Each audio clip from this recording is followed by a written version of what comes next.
მე ძალიან ახლოდან ვადევნებდი თვალს აღმოსავლეთ ევროპაში, ყოფილ საბჭოთა კავშირში და რუსეთში ბოლო 36 წლის განმავლობაში მიმდინარე მოვლენებს. 1989 წელს ვიყავი პოლონეთის მთავრობის მრჩეველი, 1990-91 წლებში პრეზიდენტ გორბაჩოვის მრჩეველი, 1991-93 წლებში პრეზიდენტ ელცინის მრჩეველი, ხოლო 1994 წელს პრეზიდენტ კუჩმას მრჩეველი უკრაინაში. ასევე მე დავეხმარე ესტონეთს ეროვნული ვალუტის შემოღებაში. დავეხმარე რამდენიმე ქვეყანას ყოფილ იუგოსლავიაში, განსაკუთრებით სლოვენიას. მე 36 წლის განმავლობაში მოვლენებს თვალს ძალიან ახლოდან ვადევნებდი. მაიდანის მოვლენების შემდეგ ახალი ხელისუფლების თხოვნით კიევში ჩავედი, მთავარ მაიდანზე წამიყვანეს და უშუალოდ ადგილიდან ბევრი რამ შევიტყვე. მე 30 წელზე მეტია კონტაქტი მაქვს რუს ლიდერებთან. ასევე პირადად ვიცნობ ამერიკის პოლიტიკურ ელიტას. ჩვენი ყოფილი ფინანსთა მინისტრი 51 წლის წინ ჩემი მაკროეკონომიკის მასწავლებელი იყო,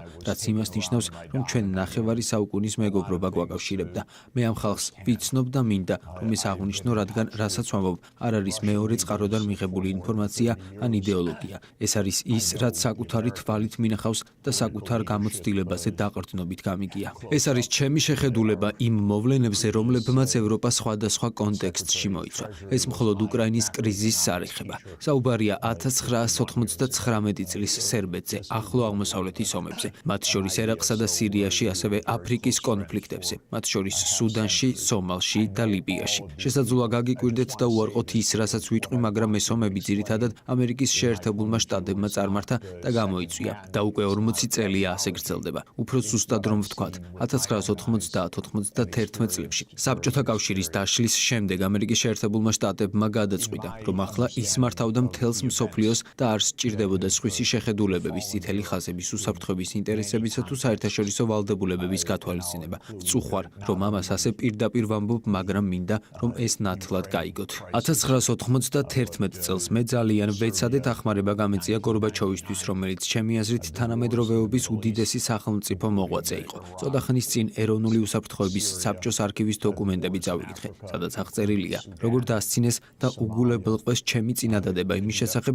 რომ ამერიკის შეერთებული შტატები საბჭოთა კავშირს ფინანსურ სტაბილიზაციასა და რეფორმებში უნდა დახმარებოდა. დოკუმენტებში, მათ შორის ჩემი ჰარვარდელი კოლეგების პოზიციებში, ჩანდა მათი დამოკიდებულება, რომელიც შემდეგნაირად ჟღერდა. ჩვენ გავაკეთებთ მინიმალურს, რათა თავიდან ავიცილოთ კატასტროფა, თუმცა მხოლოდ მინიმალურს, რადგან ეს არ არის ჩვენი ვალდებულება და უფრო მეტიც, მათი დახმარება არ შედის ჩვენს ინტერესებში. 1991 წლის შემდეგ, როცა საბჭოთა კავშირი საბოლოოდ დაიშალა, ეს შეხედულება კიდევ უფრო გაძლიერდა. იმდროინდელი ამერიკელი პოლიტიკოსები, როგორიც იყვნენ ჩეინი, ვოლფოვიცი და სხვები, პირდაპირ აცხადებდნენ.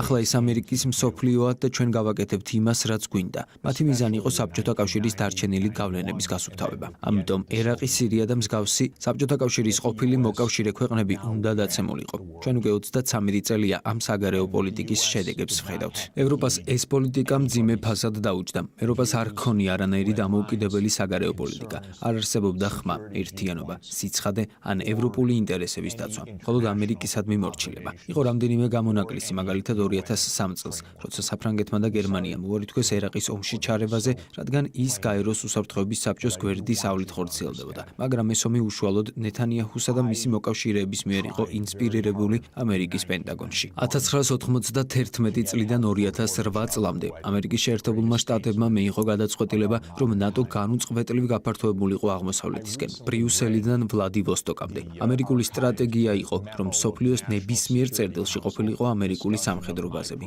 ნეიტრალიტეტი ამერიკული პოლიტიკის ლექსიკონში ყველაზე დამამცირებელი სიტყვა გახდა. თუ ქვეყანა არ იყო ამერიკის შეერთებული შტატების მოკავშირე, მაშინ ის მტრად ითვლებოდა, ხოლო თუ ნეიტრალური იყო, მაშინ სრულიად არასანდოდ. ამ პოლიტიკის ოფიციალური დადასტურება 1994 წელს მოხდა, როცა პრეზიდენტმა კლინტონმა ნატოს აღმოსავლეთით გაფართოების დოკუმენტს მოაწერა ხელი. თუმცა თუ გადავხედავთ 1991 წლის 7 თებერვლის შეხვედრას, სადაც გერმანიის საგარეო საქმეთა მინისტრმა ჰანს დიტრიხ გენშერმა და ამერიკის შეერთებული შტატების სახელმწიფო მდივანმა ჯეიმს ბეიკერმა გორბაჩოვთან მოლაპარაკებები გამართეს, აღმოვაჩენთ, რომ გენშერმა საჯაროდ განაცხადა შემდეგი: ნატო აღმოსავლეთისკენ არ გაფართოვდება. ეს დაპირება იურიდიულ კონტექსტში გაკეთდა და არ იყო მხოლოდ სიტყვიერი დაპირება. ეს გახლდათ მეორე მსოფლიო ომის შემდეგ პირველად მიღწეული საერთაშორისო შეთანხმება გერმანიის გაერთიანებასთან დაკავშირებით, თუმცა მოგვიანებით ამერიკის შეერთებულმა ამერიკულმა შტატებმა ეს შეთანხმება უგულებელყო და ნატოს უწყვეტი გაფართოება დაიწყო. ამის დამადასტურებელი უამრავი დოკუმენტია ხელმისაწვდომი ჯორჯ ვაშინგტონის უნივერსიტეტის ეროვნული უსაფრთხოების არქივში. შეგიძლიათ მოიწიოთ What Gorbachev heard about NATO და თავად დარწმუნდეთ, რომ ამერიკული ოფიციალური ნარატივი ამ საკითხზე სიცრუეა. არქივების მიხედვით სრულად ნათელია, რომ 1994 წელს მიიღეს გადაწყვეტილება ნატოს უკრაინამდე გაფართოების შესახებ. ეს არის პროექტი, რომელიც არ ეკუთვნის მხოლოდ ერთ ადმინისტრაციას. ეს არის ამერიკის შეერთებული შტატების მთავრობის პროექტი, რომელიც 30 წელზე დიდი ხნის წინ დაიწყო. 1997 წელს ზბიგნევ ბჟეზინსკიმ დაწერა დიდი საჭადრაკო დაფა, რომელიც არ წარმოადგენდა მხოლოდ მის პირად მოსაზრებებს. ეს იყო ამერიკის შეერთებული შტატების მთავრობის გადაწყვეტილებების საჯარო განმარტება წიგნის ამ წიგნში ევროპისა და ნატოს აღმოსავლეთით გაფართოება აღწერილია, როგორც ერთდროული პროცესი. ამასთანავე არის შესანიშნავი თავი, რომელიც განიხილავს საკითხს, რას გააკეთებს რუსეთი, როცა ევროპა და ნატო აღმოსავლეთით გაფართოვდებიან. მე პირადად ვიცნობდი ბჟეზინსკის.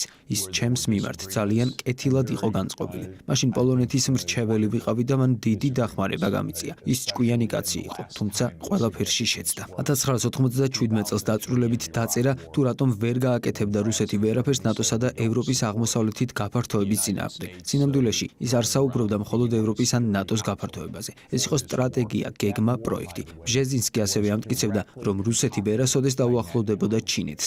ეს წარმოუდგენელია, წერდა ის და ამტკიცებდა. რუსეთი ვერასოდეს გაერთიანდება ირანთან. რუსეთს სხვა გზა არ აქვს გარდა ევროპასთან ინტეგრაციისა. ამიტომ, როდესაც ევროპა აღმოსავლეთისკენ გაიწევს, რუსეთი ვერაფერს გააკეთებს. ეს მორიგი ამერიკელი სტრატეგოსის თვალსაზრისს ჰგავდა. ამერიკის შეერთებული შტატები მუდმივად დარწმუნებულია, რომ იცის, რას გააკეთებენ მისი გეოპოლიტიკური ოპონენტები, მაგრამ ყოველთვის ცდება. ამის მიზეზია ის, რომ ამერიკელი სტრატეგები თამაშის თეორიას ეყრდნობიან და სინამდვილეში არ ესაუბრებიან მეორე მხარეს. ამ პროექტს ამერიკის შეერთებული შტატები 30 წლის განმავლობაში აგრძელებდა, შესაძლოა ამ ბოლო პერიოდამდე. უკრაინა და საქართველო ამ პროექტის გასაღები ქვეყნები იყვნენ. რატომ?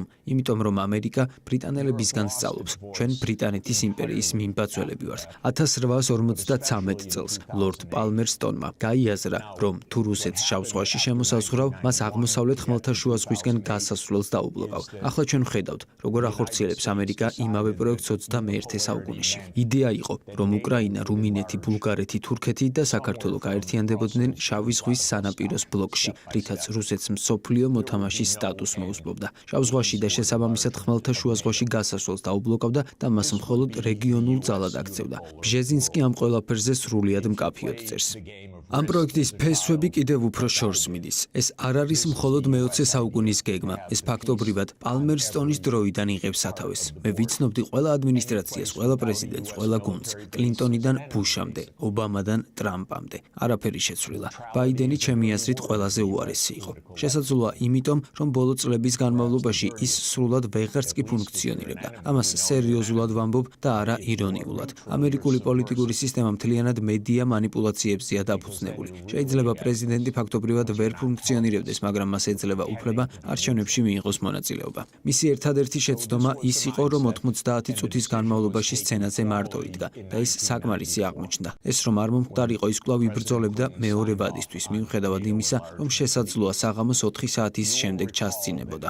ეს არის რეალობა და ყველას ესმის, თუმცა ამის ხმამაღლა თქმა უხერხულია. დღეს ჩვენ თითქმის არაფერზე ვამბობთ სიმართლეს. ეს პროექტი 1990-იანი წლებიდან მოყოლებული გრძელდება. 1999 წელს ბელგრადის 78 დღიანი დაბომბვაც ამ პროექტის ნაწილი იყო. სუვერენული ქვეყნების საზღვრები თითქოს ხელშეუხებელი უნდა იყოს. არა, მაგრამ კოსოვოს შემთხვევაში არა. ეს ნორმალურია. ამერიკა ცვლის საზღვრებს, როცა ეს მისთვის მოსახერხებელია. სუდანიც ამ პროექტის ნაწილი იყო. როგორ ფიქრობთ, იყო თუ არა სინამდვილეში სამხრეთ სუდანის აჯანყება ადგილობრივი ამბოხი? გინდათ თქვენთვის CIA-ის სამოქმედო გეგმა მოვამზადო?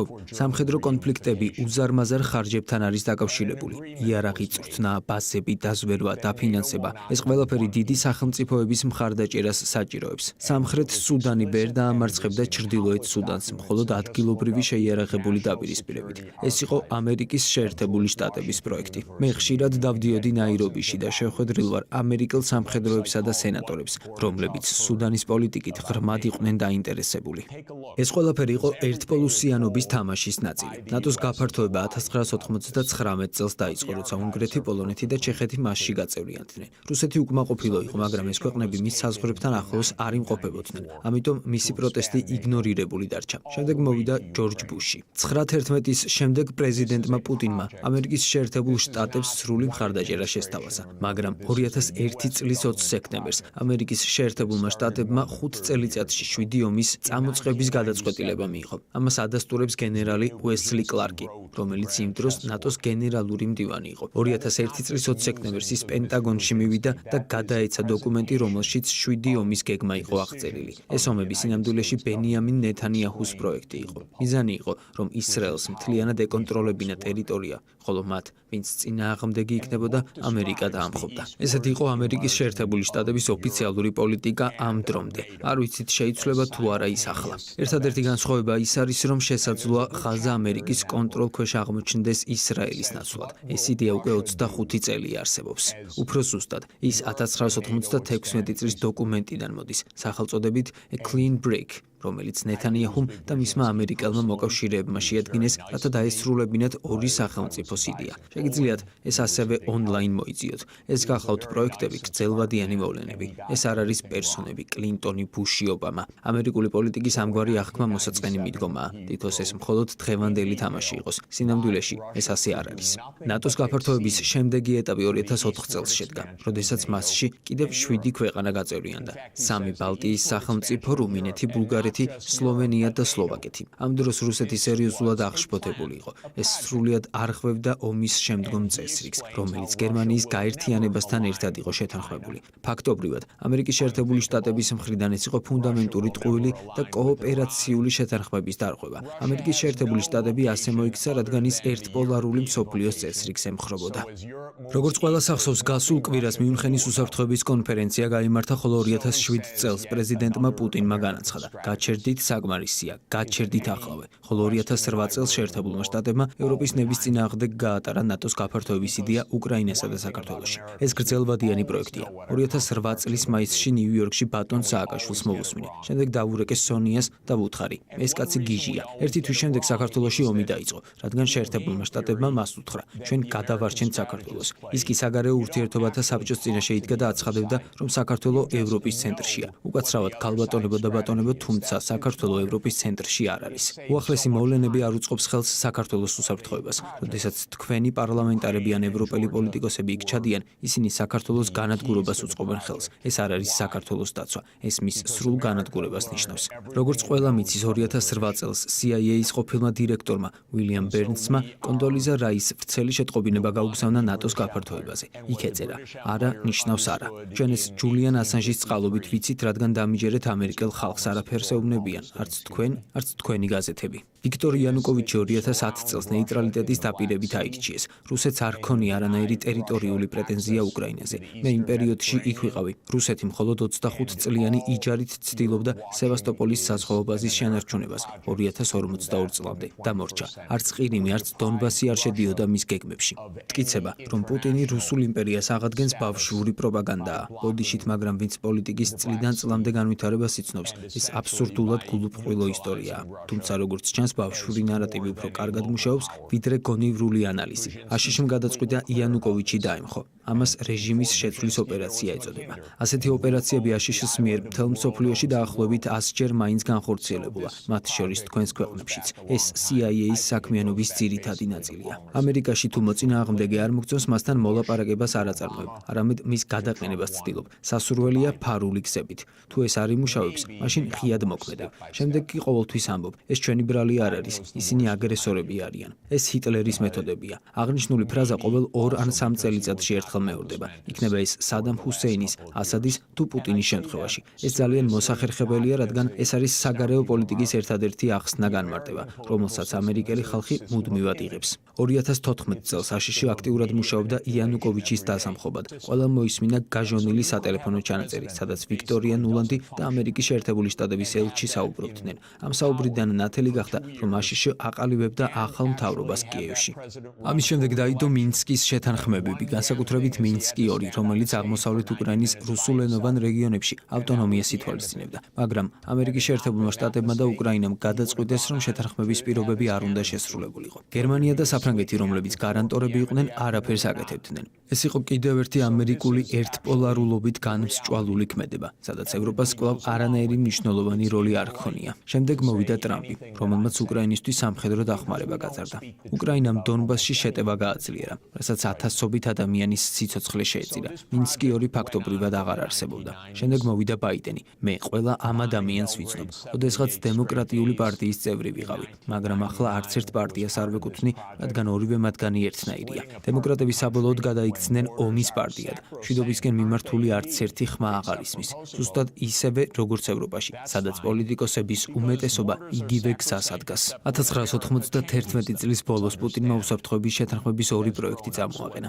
ერთი ევროპასთან და მეორე შეერთებულ შტატებთან. 2021 წლის 15 დეკემბერს აშშ-მ თავისი წინადადება წარადგინა. იმ დღესვე თეთრ სახლში ჯეიკ სალივანთან 1 საათიანი სატელეფონო საუბარი მქონდა.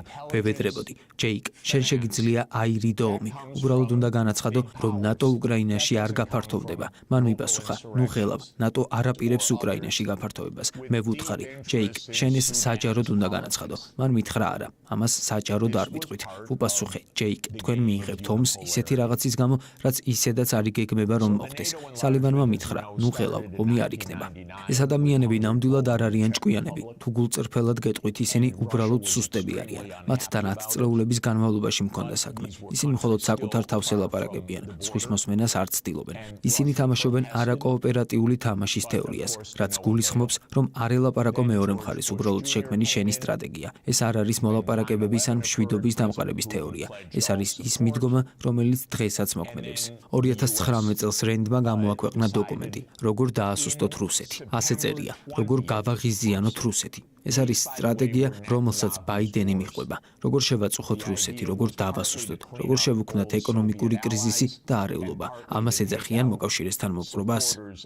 ამ თემაზე სალივანთან გრძელი და უშედეგო საუბარი მქონდა. გარეთ ციოდა, მთაში ვიყავი, სასრიალოდ ვაპირებდი წასვლას. ვეხვეწებოდი, ჯეიკ, არ დაიწყოთ ომი. პასუხობდა, ჯეფ, ომი არ იქნება, მაგრამ ყველამ ვიცით რა მოხდა მომდევნო თვეში. მათ უარი თქვეს მოლაპარაკებაზე. ნატოს ღია კარის პოლიტიკა ყველაზე სულელური იდეაა. ანუ ნატოს შეუძლია სადაც უნდა იქ შევიდეს, მეზობლებს კი არანაირი უფლება არ აქვთ რაიმე თქვან. თუ კანადამ ან მექსიკამ გადაწყვიტა ჩინეთს ან რუსეთს სამხედრო ბაზის აშენების უფლება მისცეს, როგორი რეაქცია ექნება ამერიკას? 10 წუთის განმავლობაში ომი დაიწყება. მაგრამ ევროპელი ლიდერები, თქვენი კომისია, თქვენი მაღალჩინოსნები ამას სერიოზულად იმეორებენ. ეს არ არის გეოპოლიტიკა, ეს უბრალოდ აზროვნების დეფიციტია. ომი დაიწყო. პუტინის მიზანი რა იყო? მიზანი იყო ზელენსკის იძულება მოლაპარაკებული იყო ნეიტრალიტეტზე. ამის მცდელობა ომის მე-7 დღეს იყო. დაივიწყეთ პროპაგანდა, რომ თითქოს რუსეთი უკრაინას მთლიანად დაიპყრობდა. საქმე მხოლოდ ერთ რამეს ეხებოდა, ნატო, ანუ აშშ არ უნდა მდგარიყო რუსეთის საზღვრებთან. თუ რუსეთი ან ჩინეთი სამხედრო ბაზას მექსიკაში ან კანადის საზღვარზე ააშენებდა, აშშ არა მხოლოდ განერვიულდებოდა, არამედ 10 წუთში ომი დაიწყებოდა. მაგრამ აქ კიდევ უფრო კრიტიკული საკითხია. 2002 წელს ამერიკამ ცალმხრივად დატოვა ანტისარაკეტო შეთანხმება და მთლიანად გაანადგურა ბირთვული იარაღის კონტროლის სისტემა. ბირთვული შეთანხმებები ყოველთვის ეფუძნებოდა პრინციპს, რომ პირველი ბირთვული დარტყმა უნდა დაბლოკილიყო. ABM შეთანხმება ამის მთავარი ნაწილი იყო. მაგრამ ამერიკამ ის 2002 წელს გააუქმა და ამით რუსეთი საშინლად აღშფოთდა. 2010 წლიდან ამერიკის შეერთებულმა შტატებმა პოლონეთსა და რუმინეთში AEGIS-ის სარაკეტო სისტემები განათავსა, რაც რუსეთს ასევე არ მოეწონა. ხოლო 2021 წლის დეკემბერში და 2022 წლის იანვარში მოლაპარაკებების ერთ-ერთი მთავარი საკითხი იყო. აქვს თუ არა ამერიკას უკრაინაში სარაკეტო სისტემების განთავსების უფლება? ბლინკენმა ლავროვს 2022 წლის იანვარში ასე უპასუხა. ამერიკას აქვს უფლება განათავსოს სარაკეტო სისტემები, სადაც უნდა. არის ეს ის, რასაც მოკავშირე ჰქვია? ახლა კი ამერიკა საშუალო რადიუსის რაკეტების კვლავ განვითარებას აპირებს გერმანიაში. ამერიკამ 2019 წელს ცალმხრივად დატოვა INF შეთანხმება. დღეს არ არსებობს ბირთვული იარაღის კონტროლის არც ერთი სისტემა. ზელენსკიმ 7 დღეში განაცხადა, მოდით დავიწყოთ მოლაპარაკებები. მე ამ პროცესის დეტალები ზუსტად ვიცი, რადგან ყველა მხარესთან დეტალური კომუნიკაცია მქონდა. რამდენიმე კვირაში უკვე არსებობდა დოკუმენტი, რომელსაც პუტინმა დაუჭირა მხარი. ლავროვმა წარადგინა და თურქის შუამავლების მეშვეობით მოლაპარაკებები უნდა გამართულიყო. მე თავად ჩავფრინდი ანკარაში, რათა შუამავლობის საქმიანობა დეტალურად შემესწავლა. რა მოხდა? მიუხედავად იმისა, რომ შეთანხმება თითქმის მიღწეული იყო, უკრაინამ ცალმხრივად დატოვა მოლაპარაკებები. რატომ? იმიტომ, რომ შეერთებულმა შტატებმა უბრძანა ასე მოქცეულიყო. ბრიტანეთმა კი დამატებით თავისი როლი შეასრულა. ბორის ჯონსონი უკრაინაში 2022 წლის აპრილის დასაწყისში ჩავიდა და ზელენსკის სიტუაცია აუხსნა. თუ თქვენი უსაფრთხოება ბორის ჯონსონის ხელშია, ღმერთმა შეგინდოთ.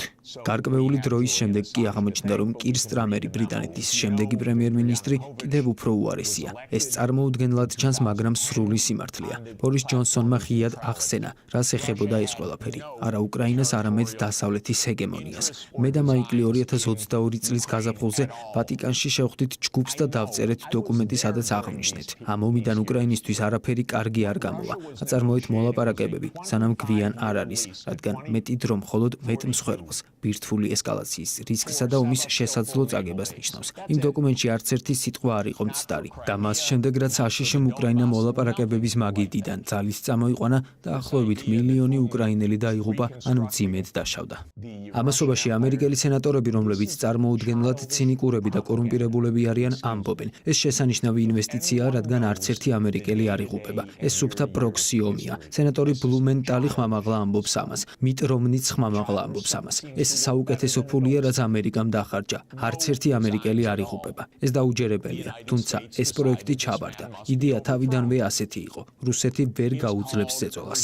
როგორც ბჟეზინსკიმ ჯერ კიდევ 1997 წელს თქვა, ამერიკელები დარწმუნებულნი იყვნენ, აცხადებდნენ, ჩვენ უპირატესობა გვაქვს და აუცილებლად გავიმარჯვებთ. მათ ეგონათ, რომ რუსეთის დაშინებას შეძლებდნენ, რომ ისინი რეალურად არ იბრძოლებდნენ, არ მობილიზდებოდნენ. მათ ეგონათ, რომ SWIFT-დან გათიშვა და ეკონომიკური სანქციები მათ გაანადგურებდა. მათ ეგონათ, რომ HIMARS-ები ATACMS-ები და F-16-ები ომის ბედს გადაწყვეტდა. ამასობაში მე ამას 70 წელია ვისმენ. ხოლო ჩემი ქვეყნის მთავრობა ყოველდღე აბსურდს ლაპარაკობს. მე ვთხოვდი უკრაინელებს, გადაირჩინეთ თქვენი სიცოცხლე, თქვენი სუვერენიტეტი, თქვენი ტერიტორია. იყავით ნეიტრალურები, არ მოусმინოთ ამერიკელებს. მე გავუმეორე მათ ჰენრი კისინჯერის ცნობილი სიტყვები. იყო შეერთებული შტატების მტერი საშიშია, მაგრამ იყო მისი მეგობარი ფატალური. ევროპა, გაიგეთ, ამერიკის შეერთებული შტატების მტრობა საშიშია, მაგრამ მასთან მეგობრობა მომაკვდინებელი. ახლა კი ტრამპზე ვთქვათ რამდენიმე სიტყვა. ტრამპი წაგებულ ომს არ აიღებს საკუთარ თავზე და სწორედ ამიტომ ამ ომის დასრულების ალბათობა მაღალია. ტრამპი და პუტინი შეთანხმდებიან ომის შეწყვეტაზე. ევროპა განაგრძობს თუ არა ომის გაღვივებას, მნიშვნელობა არ აქვს. ომი დამთავრდება. ეს ომი მორჩა. გთხოვთ, აუხსენით თქვენს კოლეგებს. ეს მორჩა. და დასრულდება არა იმიტომ, რომ დიდი მორალური გადაწყვეტილებაა, არამედ იმიტომ, რომ ტრამპს არ სურს წაგებულის მხარეს დადგეს. ეს წაგებული ომია. ერთი მხარე, რომელიც მოლაპარაკებების შედეგად გადარჩება, არის უკრაინა, ხოლო მეორე ევროპა. ევროპული საფონდო ბირჟები ბოლო დღეებში იმ საშინელი ამბის გამო იზრდება, რომ მოლაპარაკებები მიმდინარეობს. მოგწონთ თუ არა, ეს საუკეთესო რამაა, რაც ევროპას შეეძლო მიეღო. მე ვცდილობდი ევროპელ ლიდერებთან კონტაქტს, უმეტესობას არ სურდა ჩემთან საუბარი, მაგრამ მაინც ვუთხარი. არ წახვიდეთ კიევში, წადით მოსკოვში, თქვენს კოლეგებთან მოლაპარაკებები დაიწყეთ. თქვენ ევროპა ხართ, 450 მილიონი ადამიანი, 20 ტრილიონი დოლარის ეკონომიკა. თქვენ უნდა იყოთ რუსეთის მთავარი სავაჭრო პარტნიორი. ეს ბუნებრივი კავშირია. და ბოლოს, თუ ვინმე საინტერესებს, როგორ ააფეთქა ამერიკამ Nord Stream-ი, სიამოვნებით ვისაუბრებ ამაზეც. ტრამპის ადმინისტრაცია იმპერიალისტურია. მათი დევიზია ძლიერი სახელმწიფოები მართავენ მსოფლიოს. ჩვენ გავაკეთებთ იმას, რაც გვინდა, როცა შეგვეძლება. ისინი ბაიდენზე უკეთესები იმ კუთხით იქნებიან, რომ საჭიროების შემთხვევაში წაგებული ომებიდან გამოვლენ. მსოფლიოში რამდენიმე ომის ზონა არსებობს. ერთ-ერთი ახლო აღმოსავლეთია. ევროპას რომ რეალური პოლიტიკა ჰქონდეს, ამ ომის შეჩერება შესაძლებელი იქნებოდა. ჩინეთთან ომიც შესაძლებელია. ახალი მშვიდობის ხანა არ დამდგარა, არამედ განსხვავებული პოლიტიკური ვითარებაა. ევროპას რეალური საგარეო პოლიტიკა სჭირდება და არა უბრალოდ რუსოფობია. რეალური პოლიტიკა, რომელიც გაიგებს როგორც რუსეთის, ისე ევროპის და ამერიკის ინტერესებს. თორემ ამერიკამ შესაძლოა დანიის ტერიტორიაზე ჯარებიც კი გადმოსხას. მე არ ვხუმრობ და არც ისინი ხუმრობენ. ევროპას თავისი საგარეო პოლიტიკა სჭირდება და არ უნდა დაუშვან, რომ ამერიკელი ოფიციალური პირები მართავდნენ ევროპას. ევროპელებმა უნდა მართონ ევროპა. თქვენ რუსეთთან ერთად დიდი ხნით იცხოვრებთ. ასე რომ მოლაპარაკებები დაიწყეთ. რეალური უსაფრთხოების საკითხებია განსახილველი, მაგრამ ამერიკის ეს უგუნური თავგადასავალი, რომელსაც ევროპა მხარი დაუჭირა და შემდეგ მისი მთავარი ქომაგი გახდა, არაფერს წყვეტს. უკრაინაში ამ ყველაფერს მილიონი ადამიანი შეეწირა.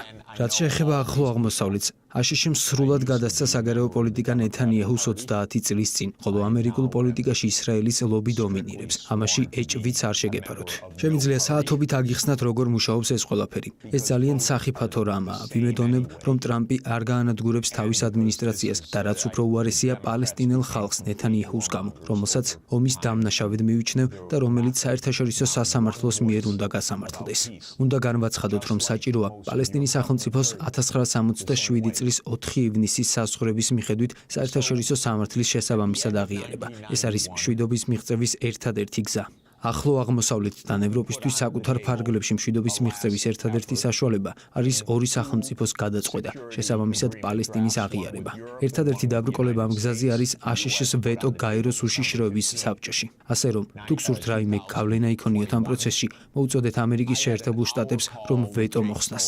თქვენ 180 ქვეყანასთან ერთად მხარს უჭერთ პალესტინის სახელმწიფოს შექმნას, ხოლო წინააღმდეგნი არიან მხოლოდ აშშ, ისრაელი, მიკრონეზია, ნაურუ, პალაუ, ახალი გვინეა, მარშალის კუნძულები და პარაგვაი.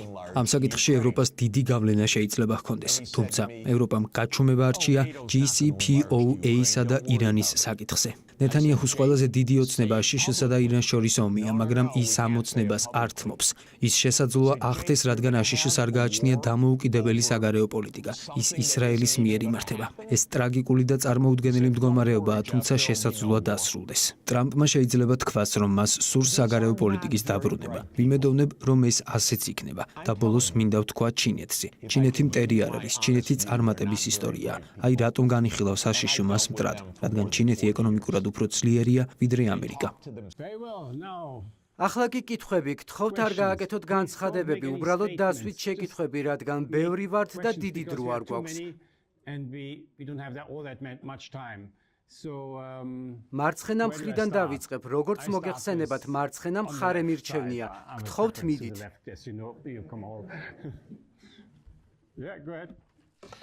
Thank you, Jeffrey Sachs from the Czech Republic. We are glad we have you here. We have a problem. We were cursed by a witch who told the EU, and the EU is mugged. So it won't be improved until 2029. But what we, the Central Europeans, should do in the meantime, especially if the Germans don't happen to vote for Sarah Wagenknecht enough. First of all, პირველ რიგში მინდა იცოდეთ, რომ ჩემი შვილიშვილები ჩეხები არიან. ჩემი მეუღლე სონია ჩეხეთშია დაბადებული და ჩეხეთის მოქალაქეა. ამით ძალიან ვამაყობ. ევროპულ საგარეო პოლიტიკას ევროპული ხასიათი უნდა ჰქონდეს და ის რეალისტური უნდა იყოს. რეალისტური არ ნიშნავს სიძულვილს. რეალიზმი გულისხმობს ორივე მხარის გაგებას და მოლაპარაკებებს. რეალისტები ორ კატეგორიად იყოფიან: თავდაცვით და შეტევით რეალისტებად. ჩემი მეგობარი ჯონ მერშმაიერი შეტევითი რეალისტია, თუმცა ჩვენ ახლო მეგობრები ვართ. მე მეტად მჯერა, რომ მოლაპარაკებებით და ურთიერთგაგებით გადაწყვეტილებების მიღება შეიძლება ვიდრე მას. მთავარი ფაქტი, რომელიც უნდა აღინიშნოს, არის ის, რომ რუსეთი არ შეიჭრება ევროპაში. შესაძლოა რუსეთმა დნეპრის მდინარემდე მიაღწიოს, მაგრამ ევროპას ვერ დაიპყრობს. მთავარი პრობლემა რუსეთისთვის ყოველთვის აშშ იყო, რადგან როგორც დიდი სახელმწიფო და მსოფლიოში უდიდესი ბირთვული ძალა, ის ღრმად შეშფოთებული იყო აშშ-ს ჰეგემონიით. ახლა, როდესაც ეს შესაძლოა დასასრულს უახლოვდება, ევროპამ უნდა დაიწყოს პირდაპირი მოლაპარაკებები რუსეთთან, რადგან აშშ მალე დაკარგავს ინტერესს, ხოლო ევროპას რუსეთთან ცხოვრება კიდევ 10 წლეულების განმავლობაში მოუწევს. ამიტომ ევროპამ უნდა უზრუნველყოს, რომ ბალტიისპირეთის ქვეყნები უსაფრთხოდ იყვნენ. ბალტიისპირეთის ქვეყნებისთვის საუკეთესო გამოსავალია შეწყვიტონ რუსოფობია. ეს არის ყველაზე მნიშვნელოვანი. ესტონეთში მოსახლეობის 25% რუსულენოვანია. იგივე სიტუაციაა ლატვიაშიც. მეზობლის პროვოცირება არ არის საჭირო. ეს მარტივია. მე არ ვარ მათი მტერი, არც პუტინის მარიონეტი და არც მისი აპოლოგეტი. მე 1992 წელს ესტონეთში მათი ვალუტის სისტემის შექმნაზე ვიმუშავე. მათ ვაძლევ რჩევას. ნუ იტყვით, რომ გსურთ რუსეთის დაშლა. ეს სიგიშია. ამ გზით ვერ გადარჩებით. გადარჩენა ურთიერთპატივისცემით მიიღწევა. გადარჩენა მოლაპარაკებითა და ურთიერთგაგებით მიიღწევა. რუსული ენის აკრძალვა არ არის კარგი იდეა, როცა შენი მოსახლეობის 25% რუსულენოვანია. რუსული მართლმადიდებლური ეკლესიის დევნაც ცუდი იდეაა. უნდა მოიქცეთ ზრდასრულებივით. როდესაც ვამბობ, რომ ისინი ბავშვებივით იქცევიან, ჩემი მეუღლე პასუხობს, რომ ეს ბავშვებისთვის შეურაცხმყოფელია, რადგან ბავშვები უფრო ჭკვიანურად იქცევიან. ჩვენს შვილიშვილებს ვასწავლით, რომ მეგობრებთან შერიგდნენ და ისინი ამას აკეთებენ. ეს რთული არ არის. კიდევ ერთხელ, მთავარი დასკვნაა. შეცვალეთ პოლიტიკა. ეს არ არის პოლიტიკური განცხადება. ეს უბრალოდ ფაქტია. Hi, my name's Kira. I'm a reporter with the Brussels Times. გამარჯობა, ჩემი სახელია კარა Brussels Times-იდან. გმადლობთ საინტერესო გამოსვლისთვის, ჯეფრი. მინდოდა მეკითხა ტრამპის განცხადების შესახებ, რომელიც ითხოვს, რომ ნატოს წევრებმა ხარჯები 5%-მდე გაზარდონ. ახლა ვხედავთ, რომ ბევრი ქვეყანა ცდილობს საჩვენოს, რომ ამას გააკეთებს, მათ შორის ბელგია, რომელიც ნატოს შტაბ-ბინას მასპინძლობს. მინდოდა მეკითხა, რა იქნებოდა ნატოს წევრების შესაბამისი პასუხი ამ განცხადებაზე. მადლობთ. დიდი მადლობა. ამ საკითხზე ჩვენი ხედვა არ ემთხვევა, ამიტომ ნება მომეცით ჩემი პოზიცია გაგაცნოთ. პირველი რეკომენდაცია მთელი პატივისცემით ბრიუსელის მიმართ გთხოვთ ნატოს შტაბ-ბინას სხვაგან გადაიტანეთ. სერიოზულად ვამბობ, რადგან ევროპული პოლიტიკის ერთ-ერთი ყველაზე სუსტი ნაწილი ევროკავშირის და ნატოს ერთმანეთში აღრევაა. ეს ორი სრულიად განსხვავებული რამ არის, მაგრამ ისინი პრაქტიკულად ერთნაირად აღიქმება. ევროპა ბევრად უკეთესია ვიდრე ნატო. ჩემი აზრით, ნატოს არსებობა საერთოდ აღარ არის მიზანშეწონილი. მე მას ჯერ კიდევ 1991 წელს გავაუქმებდი, თუმცა აშშ-მ მისი როგორც გეოპოლიტიკური ინსტრუმენტის გამოყენება განაგრძო და არა მხოლოდ რუსეთის წინააღმდეგ თავდაცვისთვის.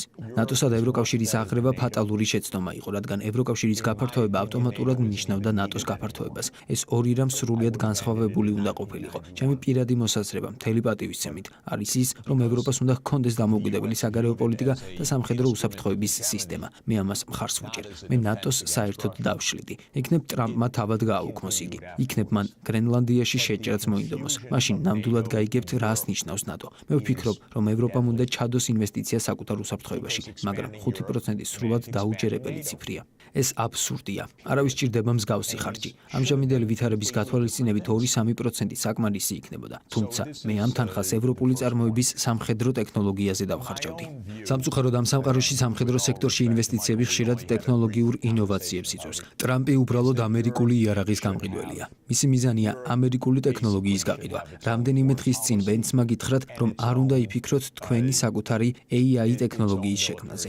ამიტომ უნდა გაიგოთ, რომ ეს ხარჯების ზრდა მხოლოდ ამერიკისთვის არის სასარგებლო და არა თქვენთვის. მე კატეგორიულად ვეწინააღმდეგები ამ მიდგომას, მაგრამ მხარს ვუჭერ ევროპული უსაფრთხოების ერთიან სისტემას, რომელიც ევროპული ბიუჯეტიდან დაფინანსდება და არა აშშ-ის კარნახით. ევროპა უნდა ინვესტირებდეს საკუთარ ტექნოლოგიებში და არა იმაში, რასაც აშშ უწესებს. სამწუხაროდ ნიდერლანდების ASML ერთადერთი კომპანიაა, რომელიც ექსტრემალური ულტრაიისფერი ლითოგრაფიის მოწყობილობებს აწარმოებს, მაგრამ ამერიკა განსაზღვრავს მის პოლიტიკას. ნიდერლანდებს ამ პროცესში თითქმის არც კი აქვს მონაწილეობა. ეს არ უნდა დაუშვათ. თქვენი უსაფრთხოება არ უნდა იყოს დამოკიდებული აშშ-ზე. თქვენ უნდა გქონდეთ საკუთარი უსაფრთხოების სისტემა, რომ გქონდეთ დამოუკიდებელი საგარეო პოლიტიკაც. ევროპა იცავს ბევრ პრინციპს, რომელსაც აშშ არ იცავს. ევროპა მხარს უჭერს კლიმატის ცვლილების წინააღმდეგ ბრძოლას, ხოლო ჩვენი პრეზიდენტი ამას უარყოფს. ევროპა ემხრობა სოციალურ დემოკრატიას, თანასწორობას, მრავალმხრივ თანამშრომლობას და გაეროს ქარტიას. აშშ-ს ეს არ აინტერესებს. მაგალითად, ჩვენმა სახელმწიფო მდივანმა მარკო რუბიომ სამხრეთ აფრიკაში დაგეგმილი ვიზიტი გააუქმა, რადგან შეხვედრაზე განსახილველ თემებს თანასწორობა და მდგრადი განვითარება წარმოადგენდა. ეს ყველაფერი იმიტომ გითხარით, რომ თქვენ გჭირდებათ საკუთარი საგარეო პოლიტიკა. ჩემი კოლეგა ყოველწლიურად აქვეყნებს მოხსენებას მსოფლიოში მდგრადი განვითარების შესახებ და ამ ანგარიშში საუკეთესო 20 ქვეყნიდან თითქმის ყველა ევროპულია. ევროპა მხარს უჭერს ამ პრინციპებს. და სწორედ ამიტომ თქვენ, მიუხედავად იმისა, რომ გეოპოლიტიკაში მუდმივად პრობლემებია, ცხოვრების უმაღლესი ხარისხი გაქვთ. თქვენ უნდა დაიცვათ თქვენი ცხოვრების ხარისხი საკუთარი საგარეო პოლიტიკით, მაგრამ ამას ვერ გააკეთებთ თუ უსაფრთხოება მთლიანად აშშ-ზე იქნება დამოკიდებული. 27 ქვეყანას არ შეუძლია ჰქონდეს დამოუკიდებელი საგარეო პოლიტიკა. თქვენ გჭირდებათ ერთიანი ევროპული საგარეო პოლიტიკა და უსაფრთხოების სისტემა. მე ყოველთვის ვუჭერდი მხარს EUTHOS, რადგან მჯერა, რომ სწორედ ის უნდა იყოს ევროპის უსაფრთხოების ჩარჩო. ამ ფორმატს ნამდვილად შეუძლია იმუშაოს. Thank you, Professor. I'm from Slovakia. გმადლობთ პროფესორო, მე სლოვაკეთიდან ვარ და ჩემი პრემიერ-მინისტრი რობერტ ფიცო კინაღამ მოკლეს, რადგან მას თქვენს მსგავსად გარკვეული მოსაზრებები გააჩნდა. დიახ, სლოვაკეთის მთავრობა ევროკავშირში მცირეოდენი ქვეყნების რიცხვშია, რომელიც რუსეთთან საუბარს აგრძელებს. 2 თვის წინ მე ბატონ მედვედევთან მქონდა შეხვედრა და 2 კვირაში მოსკოვში სახელმწიფო დუმაში რუსეთის საგარეო საქმეთა კომიტეტის თავმჯდომარეს ბატონ სლუცკის შევხვდები. ჩემი კითხვა შემდეგნაირად ჟღერს, რა იქნებოდა თქვენი გზავნილი რუსებისთვის ამ მომენტში, რადგან როგორც მესმის ისინი გამარჯვების ტალღაზე არიან და არ აქვთ მიზეზი რომ დონბასის დაპყრობა შეწყვიტონ, რადგან ეს მათი ომის მთავარი ამოცანაა. და რა შეუძლია ტრამპს შესთავაზოს მათ, რათა ომი დაუყოვნებლივ შეჩერდეს. რა იქნებოდა თქვენი გზავნილი რუსებისთვის? დიდი მადლობა. The message for Russians from your side. Thank you very much. Lots of important things are now on offer and on the table. ახლა ბევრი მნიშვნელოვანი რამდევს მაგიდაზე განხილვის საგანია, სწორედ ამიტომ ჯერა რომ ომი მალე დასრულდება. ეს იქნება სულ მცირე ერთი სიკეთე ამ ძალიან რთულ დროს. ზუსტად როგორი იქნება შეთანხმება, ვფიქრობ, ახლა ეს მხოლოდ ტერიტორიულ საკითხებზეა დამოკიდებული. მე არ ვარ მოლაპარაკებების ოთახში, ამიტომ ამაზე მეტს ვერაფერს ვიტყვი, მაგრამ მთავარია ის, რომ იქნება ტერიტორიული დათმობები, ნეიტრალიტეტი, უკრაინის უსაფრთხოების გარანტიები ყველა მხარისთვის, აშშ-ის მხრიდან კი ეკონომიკური სანქციების დასრულება. მაგრამ ყველაზე მნიშვნელოვანი ევროპა და რუსეთია. ვფიქრობ, შესაძლოა ბირთვული იარაღის შესახებ მოლაპარაკებების აღდგენაც მოხდეს, რაც არაჩვეულებრივად დადებითი მოვლენა იქნებოდა. ევროპის წინაშე მართლაც მნიშვნელოვანი საკითხებია, რომლებიც მან რუსეთთან პირდაპირ უნდა მოაგვაროს.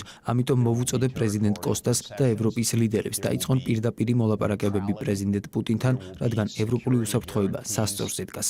მე კარგად ვიცნობ ბევრ რუს ლიდერს. ისინი კარგი დიპლომატები არიან და თქვენ მათთან უნდა იმსჯელოთ და კარგად მოილაპარაკოთ. მე მათ რამდენიმე კითხვას დავუსვამდი. რა უსაფრთხოების გარანტიებმა შეიძლება იმუშაოს, რათა ეს ომი სამუდამოდ დასრულდეს. რა უსაფრთხოების გარანტიები უნდა ჰქონდეს ბალტიისპირეთის ქვეყნებს. მოლაპარაკების პროცესი გულისხმობს არა მხოლოდ თქვენი პოზიციის დაცვას, არამედ მეორე მხარის შეშფოთებების მოსმენასაც. ჩვენ გვაქვს რეალური პრობლემა, რეალური შეშფოთება. რა არის თქვენი გარანტიები? ამ კითხვაზე პასუხი მეც მაინტერესებს. მე 30 წელია ვიცნობ ბატონ ლავროვს, რუსეთის საგარეო საქმეთა მინისტრს. ის ბრწყინვალე დიპლომატია. ესაუბრეთ მას, მოილაპარაკეთ მასთან. წამოაყენეთ იდეები, შეამოწმეთ მათი პოზიციები. ომები არ წყდება მხოლოდ ლოგიკით, არამედ მოლაპარაკებებითა და რეალური საკითხების გააზრებით და როდესაც მეორე მხარე გამოხატავს თავის შეხედულებებს, მათ ავტომატურად არ უნდა დავარქვათ ტყუილი. უნდა გავაანალიზოთ, რას ნიშნავს ეს ორმხრივი მშვიდობისთვის.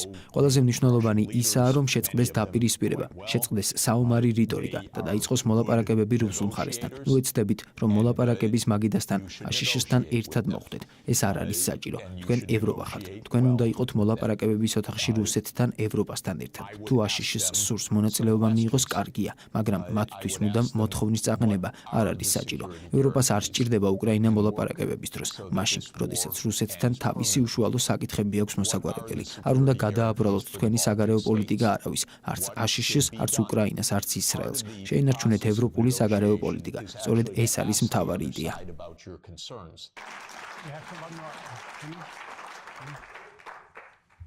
Hans Neuhoff from the Sovereignists. Hans Neuhoff სუვერენისტული პოლიტიკური ჯგუფის წევრი ევროპარლამენტში გერმანიის ალტერნატიული პარტიიდან. პირველ რიგში დიდი მადლობა ბატონო საქსს, რომ აქ ბრძანდებით და თქვენს შეხედულებებს გვიზიარებთ. გარწმუნებთ, რომ თქვენს მიერ გაჟღერებული ბევრი იდეა, ისევე როგორც თქვენი კოლეგის ჯონ მერშაიმერის ჩვენს პოლიტიკურ ჯგუფებში, კარგად იქნა მიღებული და ჩვენს პროგრამაშიც ჩაშენდა. მთლიანობაში თქვენს ხედვებს ვეთანხმები, მაგრამ ერთი ისტორიული საკითხია, რომელზეც უფრო დეტალურად მსურს საუბარი. ეს ეხება ნატოს გაფართოების დასაწყისს. თქვენ ახსენეთ გორბაჩოვის სიტყვები და ისტორიული ციტატები, რომ ნატო ერთი ინჩითაც კი არ უნდა გაფართოებულიყო აღმოსავლეთისკენ 1990 წლის სექტემბერში მოსკოვში გაფორმდა 2+4 ხელშეკრულება. ამ დროს ვარშავის პაქტი ჯერ კიდევ არსებობდა და პოლონეთი, უნგრეთი და ჩეხოსლოვაკია არ მონაწილეობდნენ ამ მოლაპარაკებებში. ვარშავის პაქტი 1991 წლის ივლისში დაიშალა, ხოლო საბჭოთა კავშირი 1991 წლის დეკემბერში. ამიტომ არგუმენტი, რომელსაც უნდა ვუპასუხოთ, არის ის, რომ ეს ქვეყნები პოლონეთი, უნგრეთი, სლოვაკეთი საბჭოთა კავშირთან არსებული ისტორიული გამოცდილების გამო ნატოში გაწევრიანებისკენ თავადვე ისწრაფოდნენ. რა თქმა უნდა, რუსეთი მაშინ კვლავ აღიქმებოდა როგორც საბჭოთა კავშირის მემკვიდრე. როგორ უპასუხებდით ამ არგუმენტს? I have no doubt of why. ეჭვი არ მეპარება, რომ უნგრეთს, პოლონეთს, ჩეხეთსა და სლოვაკეთს ნატოში გაწევრიანება თავად უნდოდათ, მაგრამ მთავარი კითხვა არის, რას აკეთებდა აშიში მშვიდობის დასამყარებლად, რადგან ნატო არ არის უბრალოდ უნგრეთის, პოლონეთის, ჩეხეთის ან სლოვაკეთის არჩევანი. ნატო არის აშშის ხელმძღვანელობით მოქმედი სამხედრო ალიანსი. გადაწყვეტილების მიღება რომ შემეძლოს ნატოს 1991 წელსვე გავაუქმებდი, როდესაც ეს ქვეყნები ნატოში გაწევრიანებას მოითხოვდნენ. მე მათ ავუხსნიდი იმას, რასაც ჩვენი თავდაცვითი მინისტრი უილიამ ჰერი, რასაც ჯორჯ კენანი, რასაც ჩვენი ბოლო ელჩი საბჭოთა კავშირში, ჯეკ მეწლოკი ამბობდა. ისინი აცხადებდნენ, ჩვენ გვესმის თქვენი შიშების, თუმცა ეს კარგი იდეა არ არის, რადგან ამან შეიძლება რუსეთთან ახალი ცივი ომი გამოიწვიოს. პირველი გაფართოების ტალღა არ ყოფილა იმდენად კრიტიკული, მაგრამ ეს უფრო დიდი პროექტის ნაწილი იყო. ჯონათან ჰესლემის წიგნი ჰაბრის დეტალურად აღწერს აღნიშნულ პროცესს. მთავარი საკითხი კი ის არის, რომ უკრაინა და საქართველო უკვე მეტისმეტად შორს წავიდნენ. ეს ქვეყნები რუსეთის უშუალო საზღვრებთან მდებარეობს. ეს არის კონტაქტი, სადაც ბირთვული სტაბილურობის ჩარჩო სრულად იშლება. აშიში რუსეთის საზღვრებზე რაკეტებს ათავსებს. თუ პრეზიდენტ პუტინს მოусმენდით, შენიშნავდით თუ რაზე საუბრობდა ის წლების განმავლობაში. ის აცხადებდა, რომ მოსკოვიდან 7 წუთის მანძილზე განთავსებული რაკეტები პირდაპირ საფრთხეს წარმოადგენს. როგორ მოიქცეოდა აშიში? აშიში არა მარტო შეშინდებოდა, არამედ შეშინდა კიდეც, როდესაც მსგავსი რამ დასავლეთ ნახევარსფეროში მოხდა. ეს გახლდათ კუბის რაკეტების კრიზისი. ეს არის კუბის კრიზისის საპირისპირო სიტუაცია, მაგრამ მაშინ ნიკიტა ხრუშოვმა არ განაცხადა, რომ ვარშავის პაქტს ღია კარის პოლიტიკა ჰქონდა და რომ მათ შეეძლოთ, სადაც უნდოდათ იქ შესულიყვნენ. მან და კენედიმ ომი თავიდან აიცილეს. რუსეთმა დიდი ტკივილით გადაყლაპა ბალტიისპირეთის, რუმინეთის, ბულგარეთის, სლოვაკეთისა და სლოვენიის ნატოში გაწევრიანება. მაგრამ უკრაინა და საქართველო უკვე გადამწყვეტი წერტილი იყო. ეს იყო გეოგრაფია, ეს იყო ლორდ პელმერსტონი. ეს იყო პირველი ყირიმის ომი და ეს იყო რაკეტების განლაგება, რის გამოც ეს ომი დაიწყო. Thank you very much, Professor Sachs, for coming. დიდი მადლობა პროფესორო, რომ აქ მობრძანდით. თქვენ აღნიშნეთ, რომ ევროკავშირმა საკუთარი საგარეო პოლიტიკა უნდა ჩამოაყალიბოს წარსულში გერმანულ-ფრანგული ალიანსი ამ პოლიტიკის მთავარი მამოძრავებელი ძალა იყო. ახლა უკრაინის ომის ფონზე ეს ალიანსი თითქოს და დასუსტდა. როგორ ფიქრობთ, მომავალში, როდესაც ევროკავშირი ახალ საგარეო პოლიტიკას ჩამოაყალიბებს, კვლავ ეს ქვეყნები იქნებიან წინამძღოლები თუ სხვა ქვეყნები ან ბლოკები უნდა შეეცადონ აღნიშნული ცვლილების განხორციელებას? დიდი მადლობა. Trying to make that change. Thank you very much. Oh, it's hard. It's hard because ეს ყველაფერი ძნელია, რადგან როგორც მოგეხსენებათ, ჯერ კიდევ არ არსებობს ევროპის კონსტიტუცია, რომელიც ნამდვილად დააფუძნებდა ევროპულ საგარეო პოლიტიკას. ეს არ შეიძლება მოხდეს ინდივიდუალურად. უნდა არსებობდეს სტრუქტურა, სადაც ევროპა, როგორც ევროპა, ისე ისაუბრებს, თუნდაც გარკვეული უთანხმოებით, მაგრამ საერთო ევროპული პოლიტიკით. მარტივად გადმოსაცემი არა ის ფორმულა, თუ როგორ მივიდეთ აქამდე, მაგრამ იმ სტრუქტურებითაც, რაც უკვე გაქვთ, თქვენ პირდაპირი მოლაპარაკებების გზით შეგიძლიათ ბევრად უკეთესად იმოქმედოთ. პირველი წესი, რომელიც უნდა სრულდეს არის ის, რომ თქვენი დიპლომატები იყვნენ დიპლომატები და არა ომის წამქეზებლები. გულწრფელად რომ ვთქვათ, ეს ნაბიჯი ამ გზაზე ნახევარი საქმის ტოლფასია. დიპლომატია განსაკუთრებული ნიჭია. დიპლომატი გაწვრთნილია, რათა დაჯდეს მეორე მხარესთან, მოусმინოს ჩამოართვას ხელი, გაუღიმოს და იყოს სასიამოვნო. ეს ძალიან რთულია, ეს უნარია, ეს პროფესია, ეს არ არის თამაში. თქვენ ასეთი დიპლომატია გჭირდებათ. ბოდიში, მაგრამ დღეს ჩვენ მსგავსი არაფერი გვესმის. პირველ რიგში, როდესაც ეს უკვე ვთქვი, უნდა გაიაზროთ, რომ ევროპა არ არის ნატო. მეგონა სტოლტენბერგი ნატოს ყველაზე უარესი მდივანი იყო, მაგრამ ვწდებოდი. სიტუაცია უბრალოდ უარესდება. თუ ღმერთი გწამთ, შეწყვეტეთ ნატოში ომზე საუბარი და შეწყვეტეთ ევროპის სახელით საუბარი. ევროპამ შეწყვიტოს ფიქრი, რომ ის ნატოა. ეს არის პირველი აუცილებელი პუნქტი.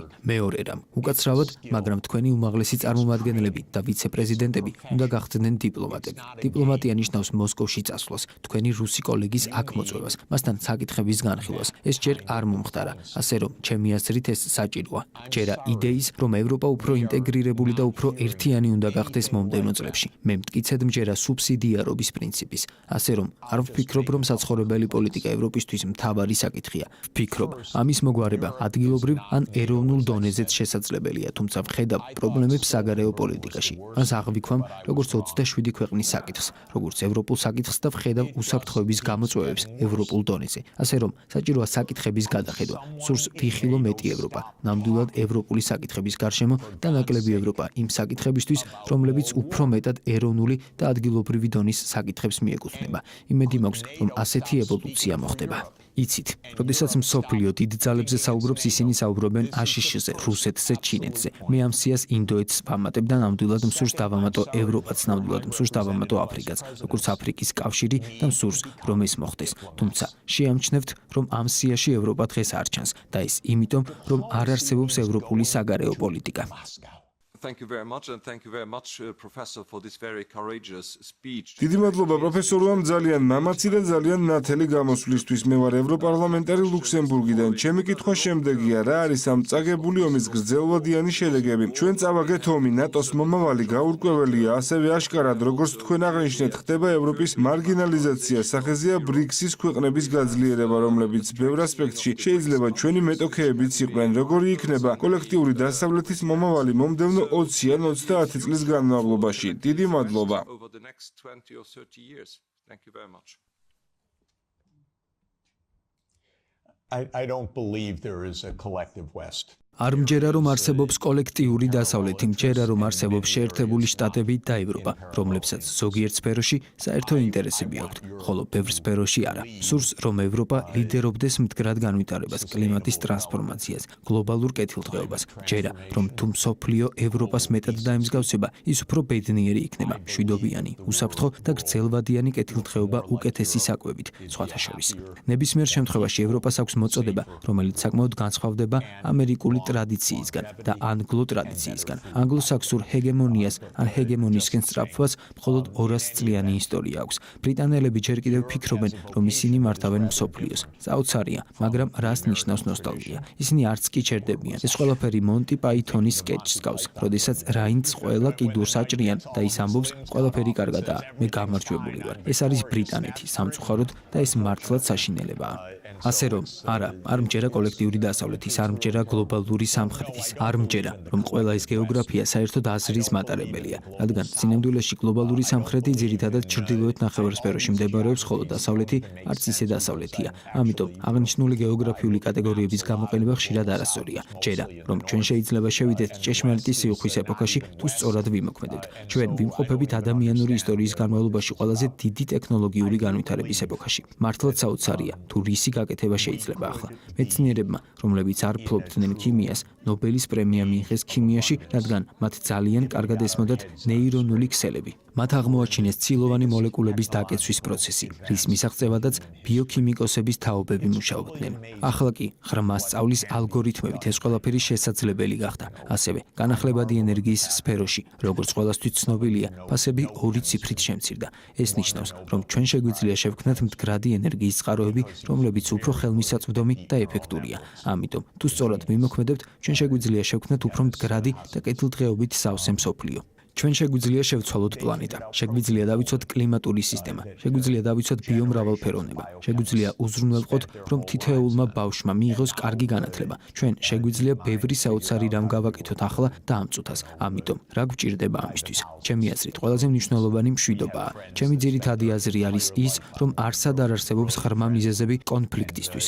ყოველი კონფლიქტი, რომელიც შემისწავლია, უბრალოდ შეცდომაა. ჩვენ არ ვიბრძვით რესურსებისთვის. იდეა, რომელიც ნაცისტური იდეა გახდა, ყოველთვის მცდარი იყო. ეს იყო ძირითადი ინტელექტუალური შეცდომა. წამყვანმა მეცნიერებმაც მიიღეს იდეა, რომ გვქონდა რასობრივი ომები, ეროვნული ომები, გადარჩენის ომები, რადგან თითქოს პლანეტაზე საკმარისი რესურსი არ გვაქვს. როგორც ეკონომისტი, შემიძლია გითხრათ, რომ პლანეტაზე საკმარისი რესურსი გვაქვს ყველას განვითარებისთვის. ჩვენ არ ვართ კონფლიქტში ჩინეთთან, არ ვართ კონფლიქტში რუსეთთან. თუ დავმშვიდდებით, გრძელვადიანი პერსპექტივა ძალიან კარგად გამოიყურება. გრძელვადიანი პერსპექტივა, თუ საკუთარ თავს არ დავაზიანებთ, ძალიან კარგია. ამიტომ საჭიროა პოზიტიური საერთო ხედვა, საერთაშორისო სამართლის ფარგლებში. ჩვენი ტექნოლოგიების გამო ყველაფერი ახლა რეგიონალურ დონეზე მუშაობს. წინათ ეს იყო სოფლები, შემდეგ მცირე ტერიტორიები, შემდეგ ქვეყნების გაერთიანება, ახლა კი რეგიონალური დონე. ეს მხოლოდ იმიტომ არ ხდება, რომ რეგიონებად გაერთიანება მშვენიერია, არამედ იმიტომ, რომ ძირითადი ტექნოლოგიური რეალობა ამას მოითხოვს. მაგალითად, ევროპა ტრანსპორტით, სწრაფი რკინიგზითა და ციფრული ტექნოლოგიებით ინტეგრირებულ ტერიტორიას უნდა წარმოადგენდეს და ასე შემდეგ. პოლიტიკა დიდწილად მიჰყვება ტექნოლოგიურ რეალობებს.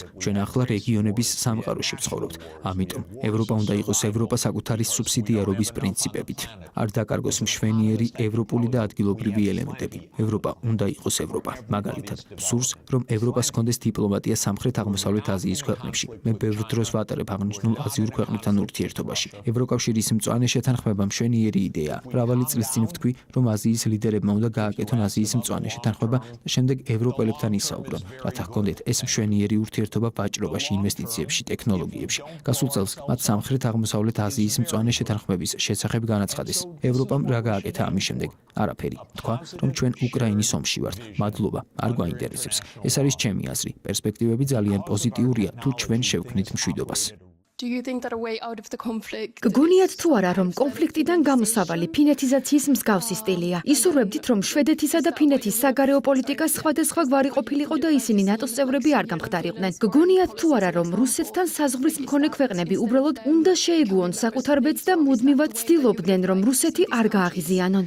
Handed foreign policy? Excellent question. ძალიან კარგი კითხვაა. მოდით ერთი ნაწილი განვიხილოთ ფინეთიზაციის შესახებ. ფინეთიზაცია ფინეთს მსოფლიოს ბედნიერების წლიურ რეიტინგში პირველ ადგილზე აყენებს, როგორც მდიდარ, წარმატებულ, ბედნიერ და უსაფრთხო ქვეყანას. ფინეთიზაცია შესანიშნავი რამ იყო, როდესაც შვედეთი, ფინეთი და ავსტრია ნეიტრალური ქვეყნები იყვნენ. როდესაც უკრაინა ნეიტრალური იყო, ის ბრწყინვალე და ჭკვიანი ქვეყანა იყო. თუ გარშემო ორი სუპერძალა ყავთ, ცოტა დისტანცია უნდა შეინარჩუნოთ. განსაკუთრებით თუ ერთი მათგანი აშიშეთ თავის ცხვირს, მეორის საქმეებში ყოფს. ფინეთიზაციას ჩემი აზრით ძალიან დადებითი კონოტაცია აქვს. ასევე ავსტრიის ნეიტრალიტეტსაც. ავსტრია 1955 წელს ხელი მოაწერა ნეიტრალიტეტის შეთანხმებას. ამის შემდეგ საბჭოთა არმია გავიდა და ავსტრია დღეს შესანიშნავი ადგილია, სხვათა შორის აბსოლუტურად შესანიშნავი. ეს არის ძირითადი გზა კონფლიქტის თავიდან ასაცილებლად. თუ შეერთებულ შტატებს ამ ქვეყნების ბედი ანაღლებდა, ის მათ ნეიტრალურ ცივცედ დატოვებდა ამერიკის შეერთებული შტატების სამხედრო ძალასა და რუსეთს შორის.